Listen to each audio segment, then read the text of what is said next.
Hello, everybody. It's Stu Smith and my good friend Pat Bonus here. We are going to do another tactical fitness report. And this time we're going to get into your head a little bit.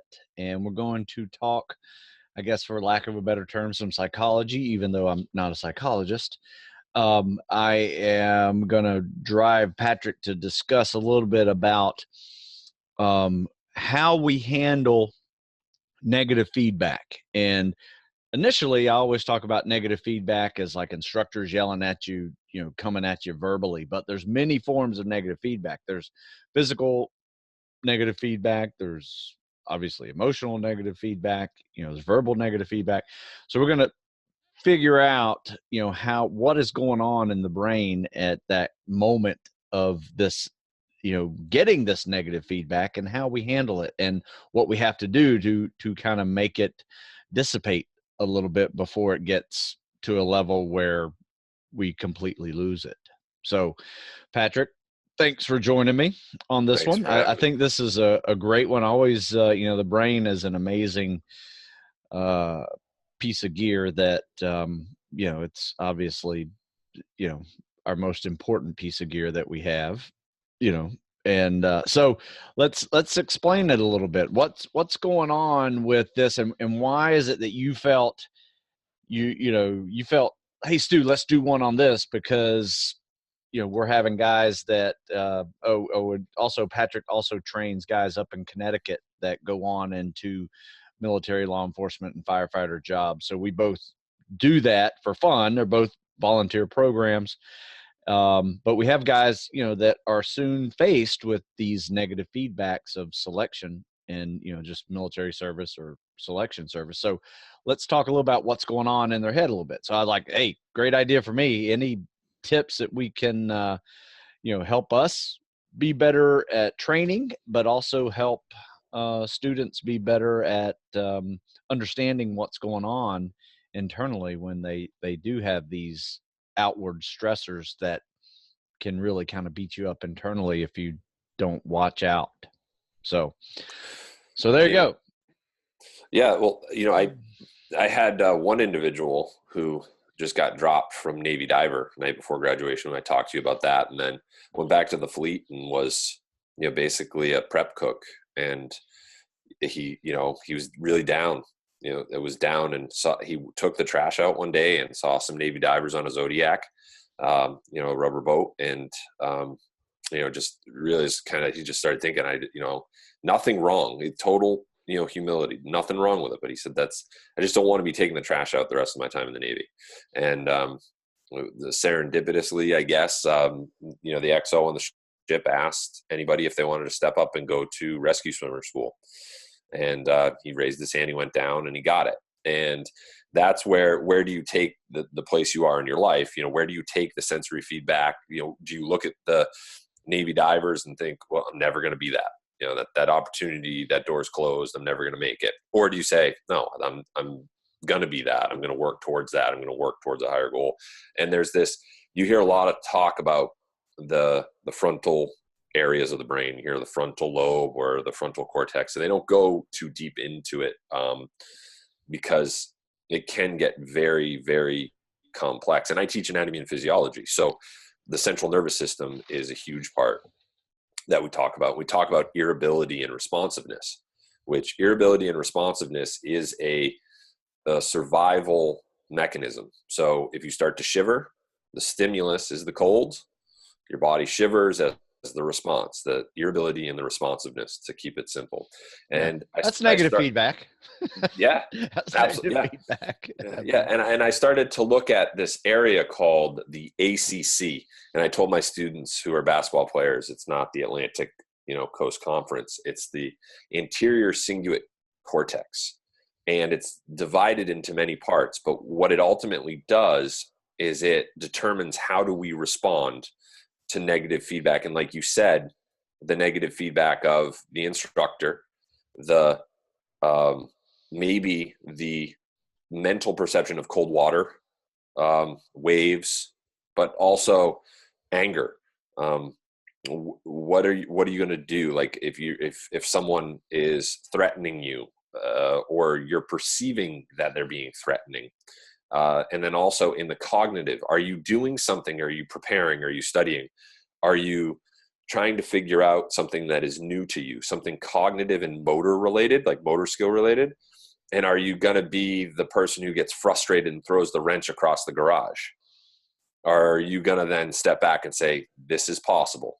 I did a puzzle that my mother bought for me the other day, and it's these little yellow shapes that you have to put together into the picture on the box. And I worked on it. My mom said to me while we were up in Maine, she's like, you need to step away from that. I said, no, I don't. I said, no, I just need to know this is possible. And people were asking, did they give you enough pieces? Are you sure there were enough pieces in the box? There was doubt there. And I think that's another aspect to it, is what are you telling yourself in your mind when the spectrum of negative feedback? What is your internal monologue telling yourself? And we spoke with us before, but are you saying you can't right off the bat? No. Are you starting off with a positive mindset and then changing and saying that this is impossible? And one of the quotes that I have is that I can't, I won't, or this is impossible do not fit into the lexicon of a successful person. No. And Absolutely. so what are, and I think, what are the things that you can do to create a negative situation into a positive, or create a positive situation out of a negative? How do you do that? What are some of the tools? And I think you as a SEAL going through a lot of negative situations, you have to spin it in a way that you're not looking at it in that context. Yeah, I would say that definitely. When we talk about negative feedback, and I kind of alluded to this earlier, yes, you get instructors yelling at you. If you're not used to, doing a sport or some kind of activity where you are constantly getting it wrong until you get it right, not understanding the process of, failing, failing, failing, and actually getting it done. For instance, a team sport like football, and you're trying to run a play, and somebody screws up, 5-6 times in a row. It's a different person as a team sport screws it up 5-6 times in a row. Then one time you all get it right. That's a very big moment. And then you pull it off in a game, it's even bigger moment for, building teamwork. So, a lot of these things, we think of it as an individual effort and challenge when we have negative feedback. But, and when you go through these training programs, there's boat crews, there's platoons, there's battle buddies, between you and your buddy, you two can really bond and almost synchronize once you realize that you're moving from A to B. It's a process of, yes, we're going to fail, we're going to screw it up, but we're going to keep on going until we get it right. And then eventually, once you go through your advanced training, right, you're going to do it so many times until you can't get it wrong. That's when you're a master. Yep. Yeah. Yeah. And I think that there's always tools. I think that when you're learning and you're growing, and when you're throwing in those things, I think it's really interesting, the article on humility, that because there has to be a lot of self-talk there. There has to be a lot of looking back on it. And, one of the ways, that psychologists and psychiatrists talk about how to, allow this part of the brain not to stimulate the amygdala, right? Not the frustration, the anger portion of your brain, right? In times where you shouldn't. One of the ways they talk about is meditation. And you and I have spoke about meditation, how I don't necessarily agree with meditation as a solution singularly. I think you have to be able to meditate in a stressful situation. I think that bobbing in water is a great way to actually meditate while doing something that is challenging, learning to deflate yourself, get to the bottom and push off, grab air when you can. I feel like when I count my laps and my breaths when I'm swimming, that I'm meditating in a way. Oh, sure. And I'm not saying that meditation isn't good. I'm saying that you can't always be in that perfect situation with the water trickling on a yoga mat. You know what I mean? And, Yeah. but I'm not saying that's bad. I think that's good, but you have to Oh, realize sure. that you're not always going to be able to get to that serene place, and that there are other techniques that you can use to, especially as a tactical athlete, to use to make sure that the sensory, input that you're giving it the appropriate feedback. And there's 3 ways that are really helpful. And there's the one last one that they talk about that's not a good one. But the first one they talk about is reappraisal, which is basically reframing a situation. Love it. You know, Yeah. Do that all the time. taking a negative and reframing it into a positive. Yep.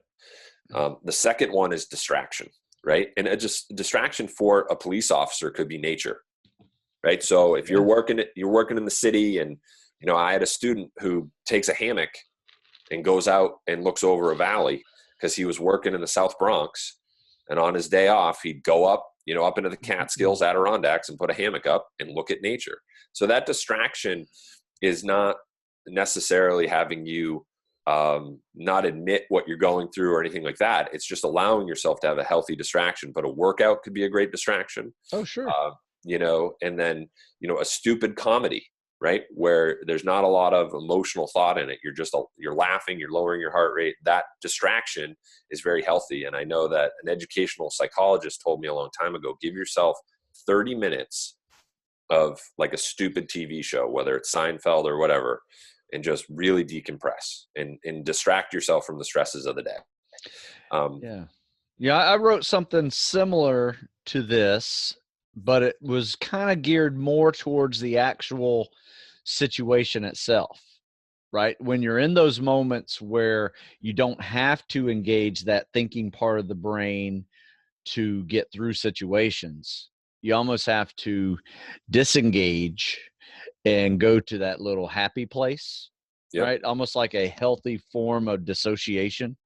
Yeah. Because most people, when we talk about psychology and we think of dissociation, we think dissociation disorder, but that is a far side of dissociation. The dissociation that we're talking about is you're cold, you're wet, you're sandy, it's dark, and you're in the ocean, and there is a significant amount of your body is receiving all this negative feedback, and it immediately, and this is what he's talking about, that ACC, it immediately wants to say, what are you doing? This is not safe. We have to get out of here, right? But you are able to relax that, go into a different mode, and say, no, I got to get this done. Let's think about something else, right? That's kind of basically what I would recommend doing. You got to think about that happy place. What I would do would be, I would say to myself is that, well, I know this isn't going to go all night, right? Because one, it wasn't Hell Week. And it was, it was a late night on a Tuesday, right? We're probably out till like 8:30 or something. And, they beat us to about 9.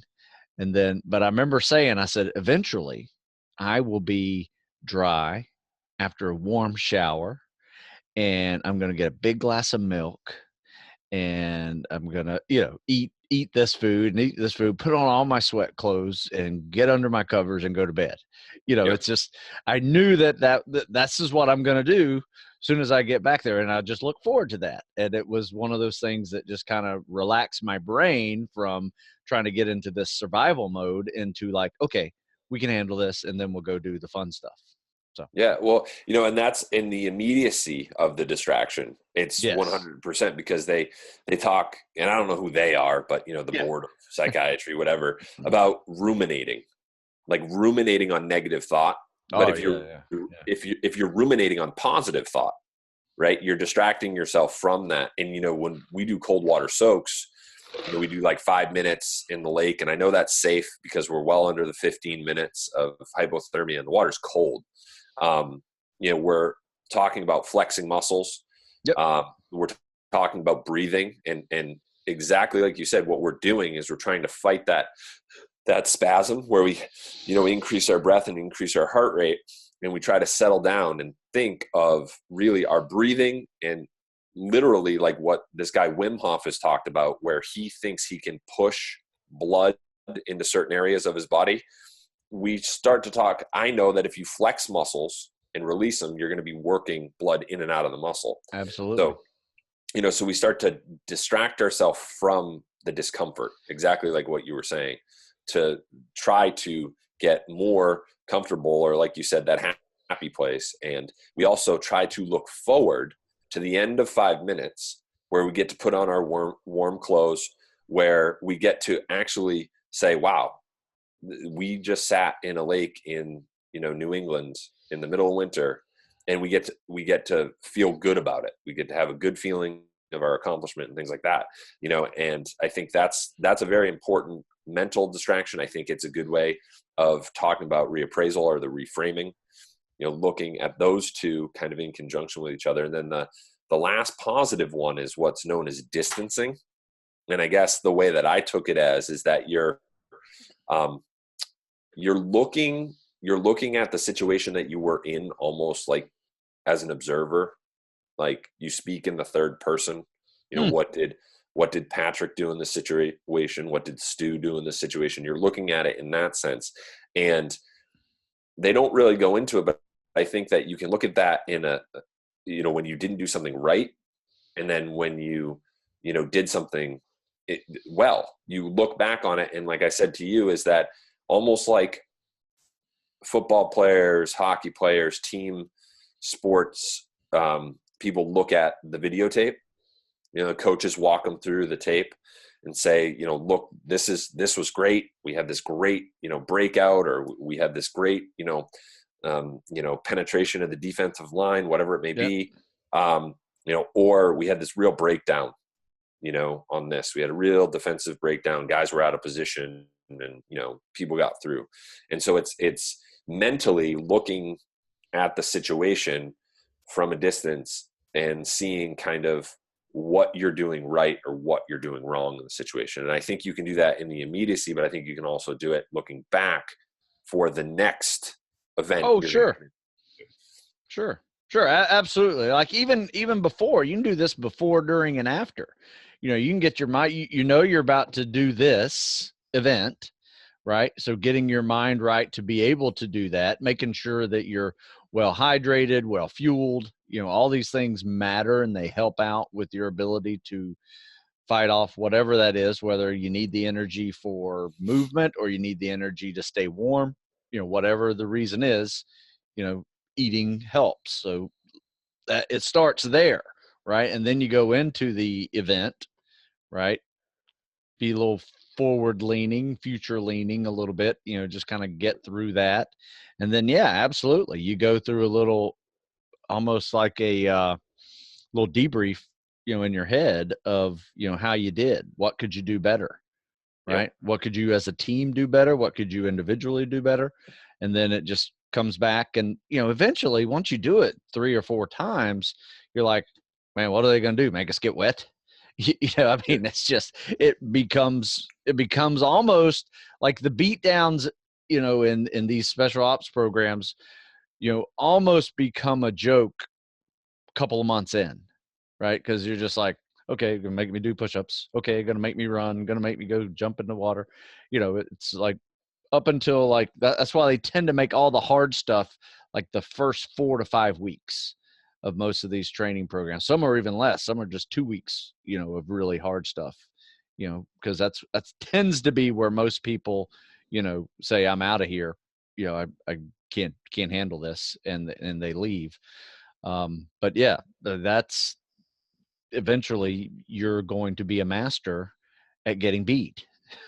and Yeah.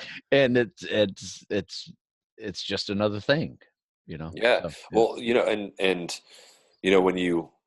when you get beat and you get up and you keep going, and you get, there was a really, really cool situation that I saw. I was up at the skate park with my son, and it really goes to this, that he was afraid to do this drop in on the skateboard ramp. And this little kid, Sam, had been helping him, on the smaller one. And then they both, Sam and my son were standing on the edge of this ramp, and neither one of them wanted to drop in.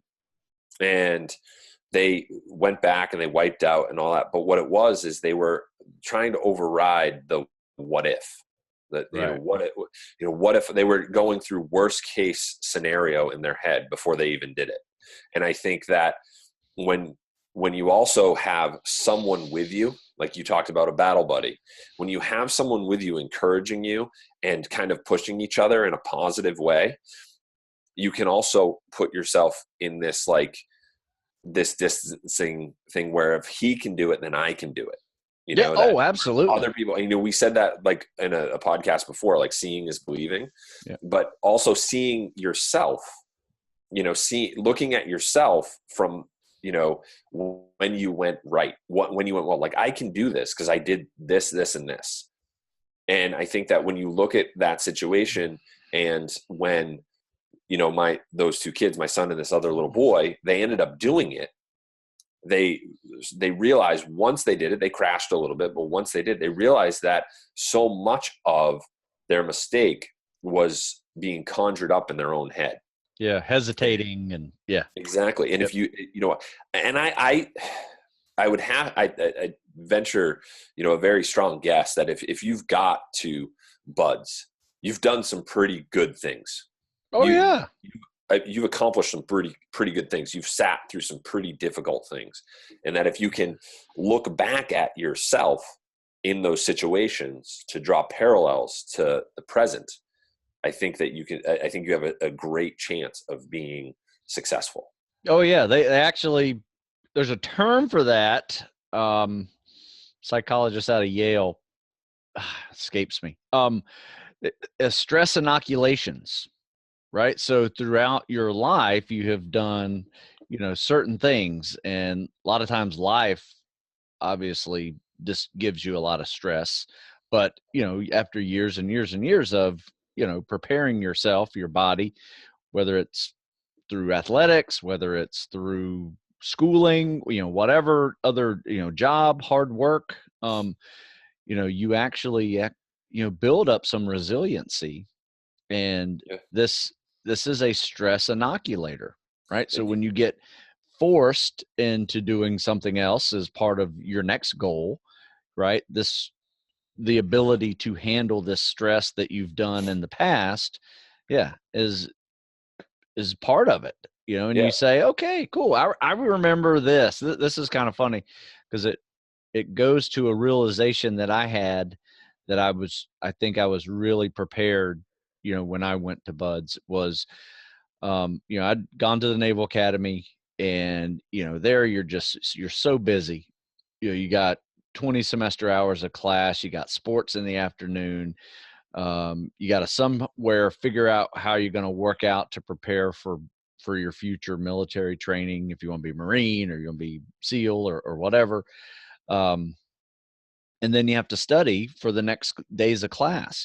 That would take another 5-6 hours, right? So I was busy all day, right? And I remember going to Buds, and the day was done, and we were done like it was like a Thursday, or no, it was a Monday or two. I can't remember my first day was there, but anyway, first day was there. I remember being done at 4:30 in the afternoon, thinking, wait a second, I don't have to go study. I don't have to go work out, right? I don't have to go do anything but get my stuff ready for tomorrow's challenge, which I was so excited to go do, and I was polishing my boots and, cleaning my room, doing whatever I needed to do to, meet next day's inspection or whatever, hydrating and eating.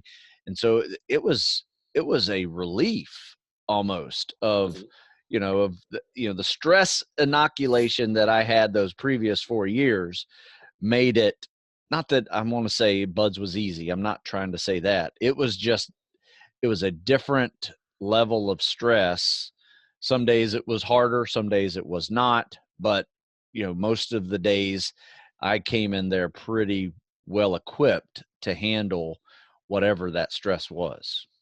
Yeah. So, Well, and a lot of there's a lot of literature on when you don't handle these stresses appropriately, that's what leads oftentimes, negative life experience, whatever that may be, leads to substance abuse, Oh, sure. alcohol and drugs, because you're just not learning the techniques to manage the stresses of your life. And one thing that I've said is that, if you put friction on the skin, your body will callous, right? If you put friction on your hands, they're going to callous. And you look at, your life in the same way. You put friction kind of in your life and frictions in your life, you become more durable. You become tougher, just the same thing as the stress inoculation. You put those things in your life, you manage them appropriately, and you become more durable for life, for the things that it throws at you. And, people don't like when you make analogies towards animals. Well, don't make an analogy towards an animal. Put your hand on a bar for long enough, do enough, pull-ups, and you're going to get calluses, and your body responds to stress. Your body can positively respond to stress. Oh, absolutely. Yeah. And then the last thing that I don't even want to mention that they say in handling this is suppression. And everybody's heard suppression as, in school, don't bottle it up, Yep. Don't hang on to it. But I think that goes back to the level of how are you going to handle the emotion, and that with a tactical athlete, there might be a time where you need to spark the amygdala. You may need to realize this is a combative situation. Well, I'll tell you one thing is you won't make a conscious effort to do that. You know what I mean? That will be completely subconscious. You will know, your body will know, your mind will know when that is needed to happen, and it will just happen, right? These are emergency type situations that, you will handle with aggression. I mean, talk about, a mom watching her, kid get, beat up or something, or abducted, that will turn into a mama bear real quick. And, we are built to survive. And that is one of our survival mechanisms. We don't always want to go there, obviously. Exactly.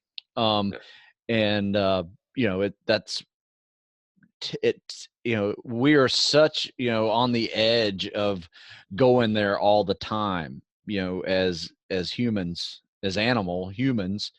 And the place where you see it the most is where we are actually in a life or death situation every single day, which when you get in a car, and you start driving, your brain knows, hey, yeah, I know we've been doing this forever. This is, complacency kills and all that stuff. But, why is it that all it takes is one guy to just come in front of you, and now you are just so pissed, right?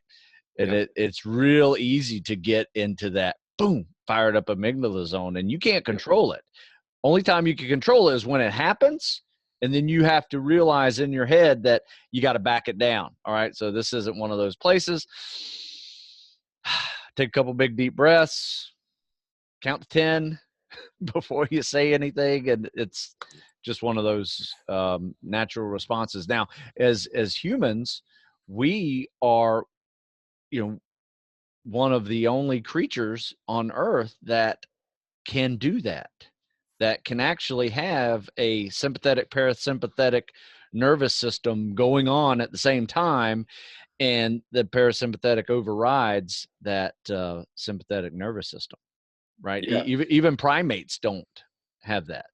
Yeah, no, we have the ability, if they're explaining it as a matchstick, or not even the burning down or the cascading effect, we have the ability to step in, just like you said. And I think that's the whole point of, talking about this, understanding the ACC, looking into it, looking at the techniques. So knowing that, it's funny that you mentioned the car. We were driving up to Maine, and a guy swerved in. I must have been in his blind spot, and he swerved in. I laid on the horn.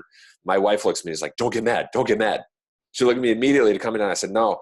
And what I did immediately when I realized that it was just a half second where it could have been bad, but it didn't even go there. I've done it before.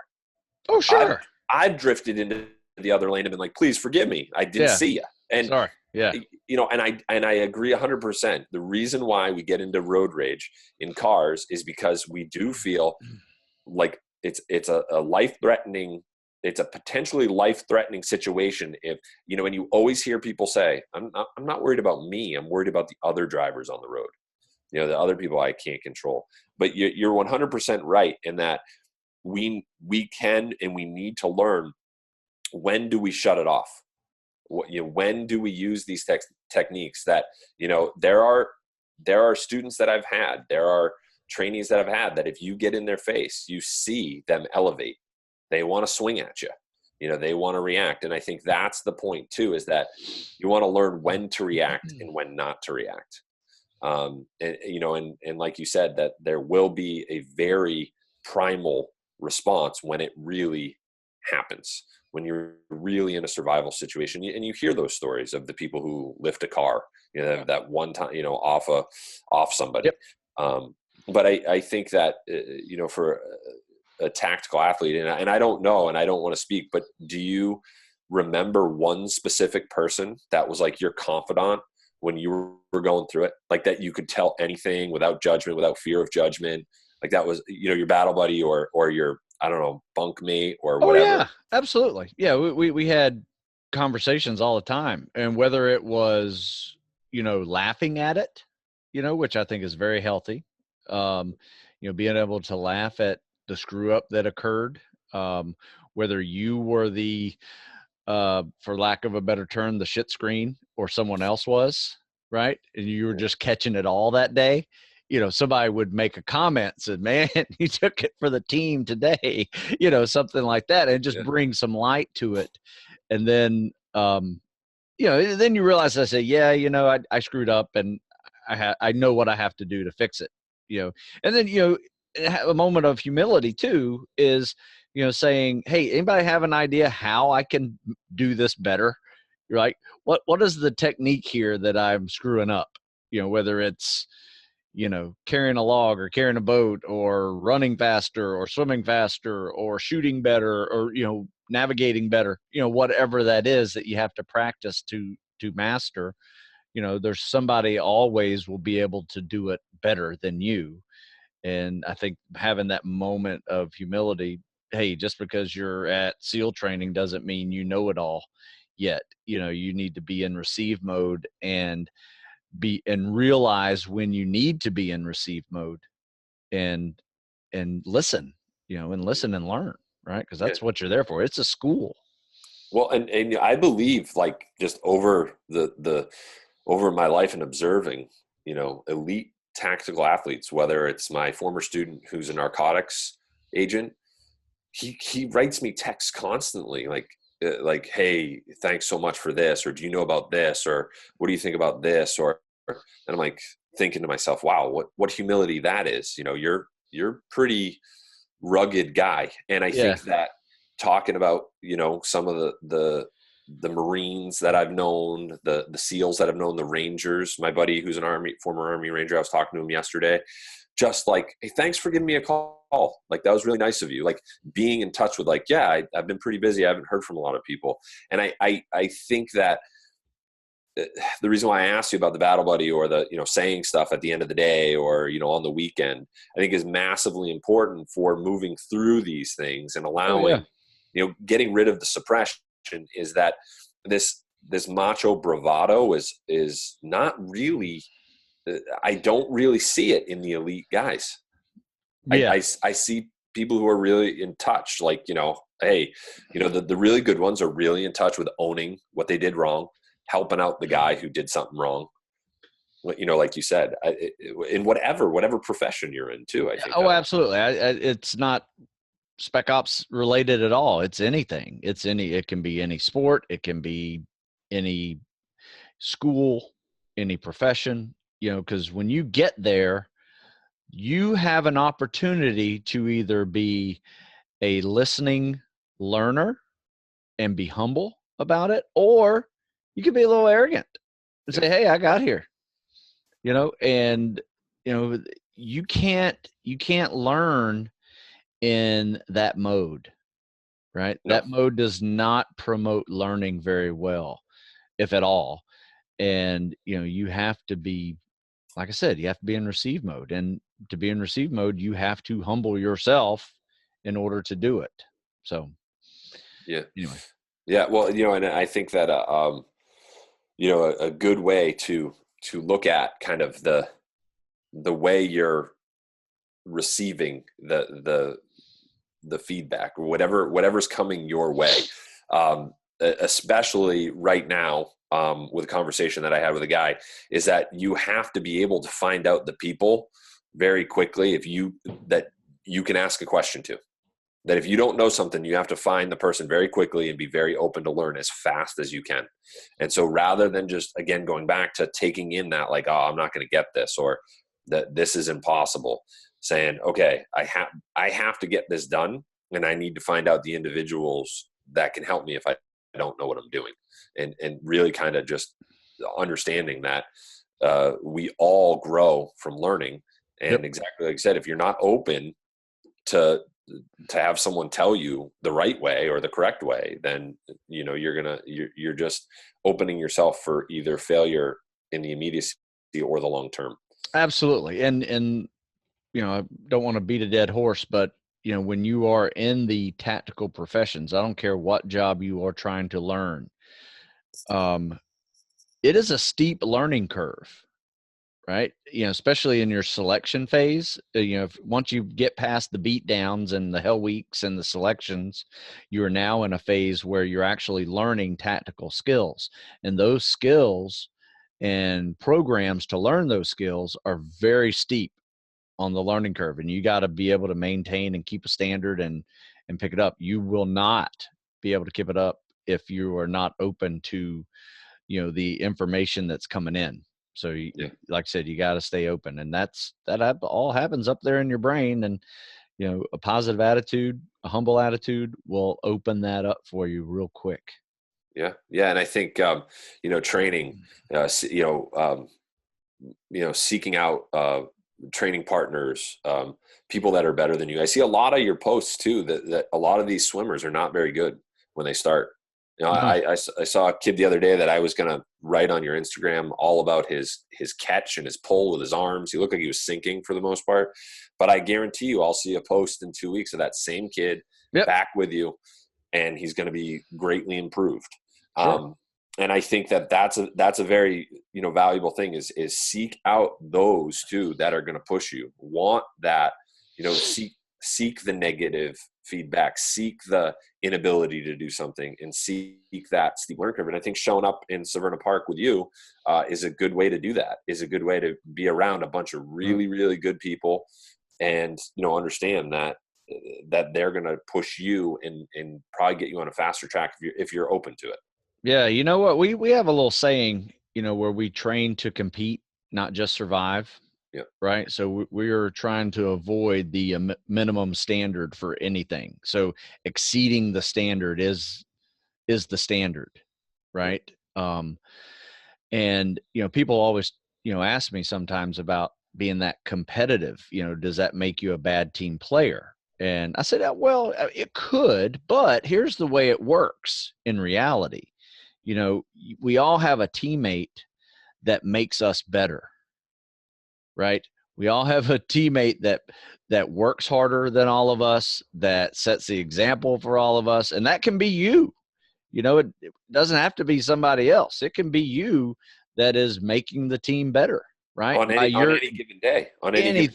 Anything, right? And you're making that team better because you're running a little faster. They're going to try to keep up with you, right? If you're swimming a little faster, they're going to try to keep up with you, right? Yep. That's just the way it works, right? Yeah. It's not like you're running, on your own. You're going to leave them in the dust. It's you're bringing people along with you, in these individual races.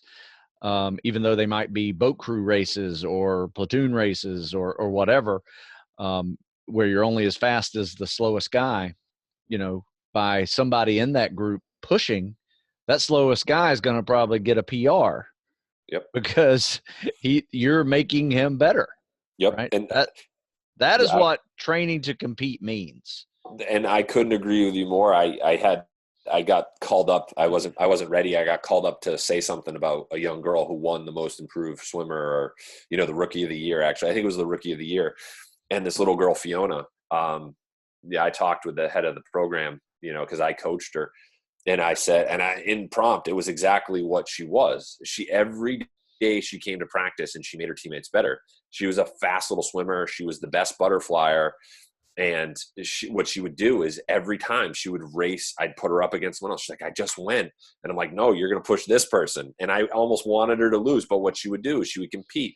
And it was never like, haha, I beat you, or I'm better than you. It was we're training right now to push each other, because when we're in a meet, right, we're not going to be like working with our teammates. We're going to be going up and doing our best at it.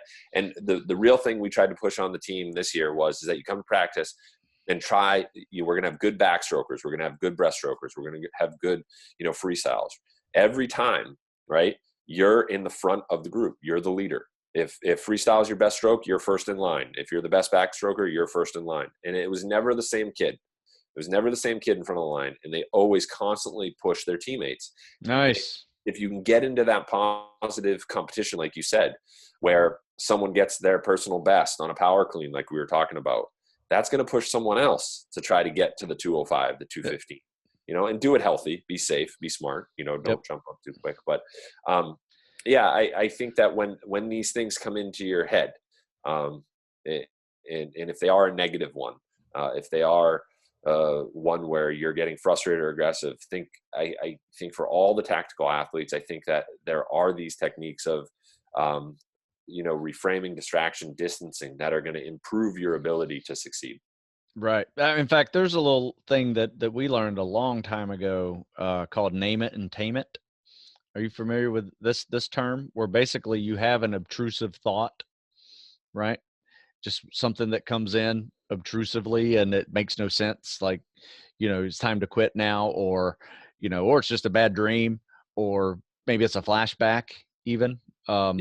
You give it a name, right? And because the reason why it's popping up is because it's just your brain trying to organize what this is, right? Is just trying to figure out, do I need to be safer and not do this? Do I need to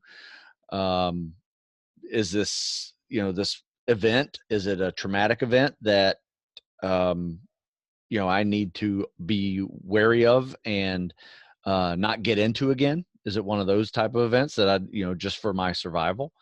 But if you can give it a name and categorize, your brain actually just puts it in a little slot, right? In your brain, and it says, okay, that's where that belongs, right? And it quits trying to hunt for a place and just messing up your head all the time. So do research it. I don't explain it very well, but if you do a research, Name It and Tame It, there's actually a lot of great little studies out there on it and what they've been able to do with people, whether it's traumatic flashbacks or it's just negative obtrusive thoughts. So but there you go. There's a lot of little tricks that you can do with the brain and keep yourself moving. Because it's definitely, it's going to tell you whether you can or you can't, and you have to learn how to either listen to it or override it at times. And I will promise you one thing. One day you will learn, if you go down this journey of life, and whether it's special ops or selection or whatever, you will learn that your body is 10 times stronger than your brain will let it be. Mm-hmm. Sometimes you do have to disassociate that thinking part of the brain that tells you, hey, you're going to hurt yourself. Be careful. Right. So. Yeah, because you'll never get off the couch if you keep thinking that way. That's true. All right. So we done? I think that is a great way to just kind of end it here. We went into the head a little bit, and I know we probably pissed off a few psychologists, maybe. I don't know. We probably bastardized all psychology. Well, and we make it sound so easy.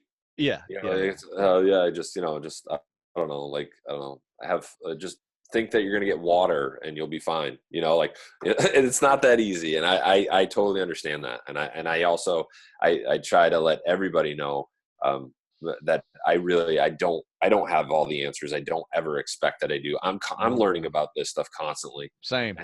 Same. you know, learning how it can help me, but also people around me, you know. I will tell you what I've learned throughout my journey is that I was doing all these little things.